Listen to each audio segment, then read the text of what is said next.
When it comes to a ninja like Sasuke, he's been on every end of the ninja spectrum. He's been the victim of the ninja village system via the Uchiha massacre. He's been a proud shinobi of his village as a member of Team Kakashi, and he's been a rogue ninja who's been hunted by the 5 great nations. And he's also been a man who's been focused on reforming the shinobi system by becoming a tyrant before Naruto stopped him. However, in the Boruto era, Sasuke, as we know him, is more like the ninja that Itachi wanted him to be. He's still on probation and viewed as being somewhat of a criminal. Sasuke, despite all of this, still protects the village from the shadows, though in the aftermath of Konohamaru's S-rank mission going sideways, resulting in Konohamaru being saved by Sasuke and Konohamaru being seriously injured, Sasuke Uchiha ended up taking over as the squad leader for Team 7. Now, it's during that time that Sasuke sits back watching Team 7 struggle with this training that Sasuke becomes a bit reflective on his current situation as a Konoha ninja, as well as the path that led him forward in this moment, doing one of the things that Itachi wanted for him, being the sensei to the next generation, passing on his knowledge in ways that only Sasuke Uchiha could do. So in today's newest installment of Sasuke Shinden,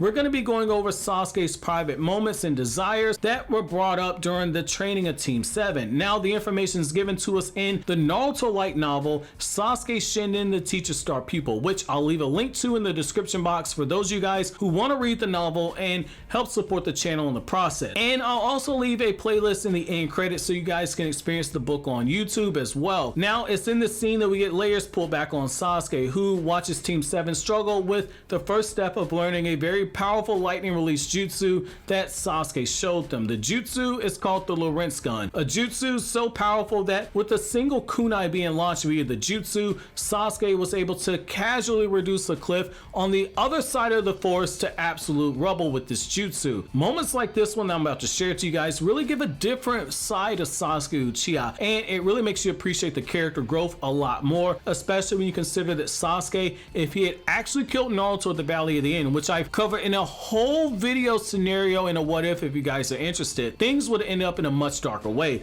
So what I'll do for you guys now is I'll read the scene in question, then I'll come back to you guys with my thoughts, and it's here I'm going to begin quoting. He couldn't help remembering his own training back when he was a Genin. Those were long days alongside Naruto and Sakura under Kakashi's tutelage. He'd only been attached to Team 7 briefly. He'd only wanted to become a ninja for different reasons than the rest of them. Even so, that brief period, it had laid deep roots inside of Sasuke, roots that held fast even now, roots that he was never actually able to shake himself free of. With a smile, he realized that he was, of all things, waxing a nostalgic feeling. This was very much unlike him. And at the same time, however, he keenly felt how much the world and how much the shinobi way of fighting had changed ever since then. Gone was the turbulent era and blood spilled in vain. A time that demanded brute strength from a ninja and nothing else, nothing more. Maintaining peace required not military might, but diplomacy between a stable society and other countries. Necessary now was not simply a battle-ready ninja, but one who could also react in a clever statesmanship to whatever the situation demanded. It was truly a world at peace.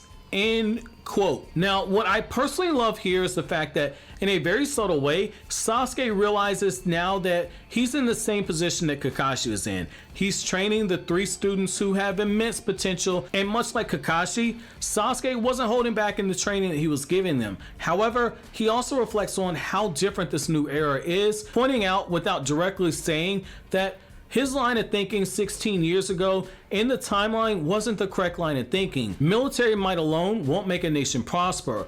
Ruling by fear and power wasn't the best path forward.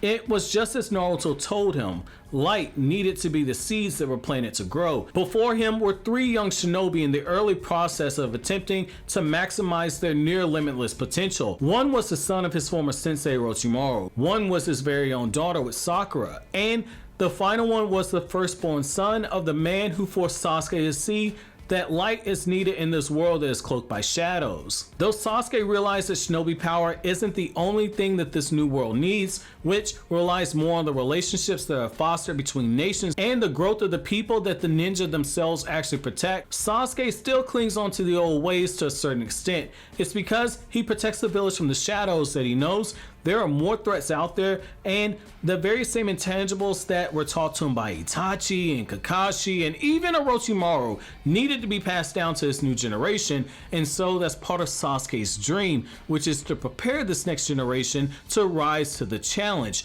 One day, Sasuke would be too old to protect the village. He's already in his 30s by this point in the Boruto timeline. While he's still extremely powerful, but you have to remember that for the sake of progress sake, he needed to begin handing down the jutsu and knowledge that he acquired over the years to the next generation on the off chance that a more powerful threat arises. Though he's only been a sensei for Team 7 for a very limited time, Sasuke had every intention of making sure that what skills he could pass down to these three prodigies of the current Konoha generation, he would do so without hesitation. One was his daughter, who he had trained on his downtime, and the other one was his student. However, teaching the three ninjutsu like the Lorentz gun would allow the three prodigies to grow at the same rate if they all mastered the jutsu, and then one day they will find a way to make the jutsu their own, keeping the jutsu progressing forward, much in the same way that the Will of Fire is supposed to progress from generation to generation. It's not directly stated in this passage, but given the full context of the novel and where Sasuke is as a ninja, it's something that can be inferred from this scene. However, that's gonna be it for this latest installment of Sasuke Shinden. I'll be back with another installment soon. Let me know what you guys think down in the comment section below, and let me know which member of Team 7 do you guys think has the best chance of inheriting Sasuke's Will of Fire. Is it his daughter, who wants to be Hokage? Is it his student, who wants to walk the same path as Sasuke? Or is it the son of his former mentor Orochimaru, who has already taken upon himself to protect Konoha from the shadows when you go back to the Okada's arc? Let me know down in the comment section below who you believe and why. But as always, guys, if you like anything I had to say, don't forget to comment, rate, subscribe, and share. Thank you so much for watching all the way to the end. Have an awesome day, guys.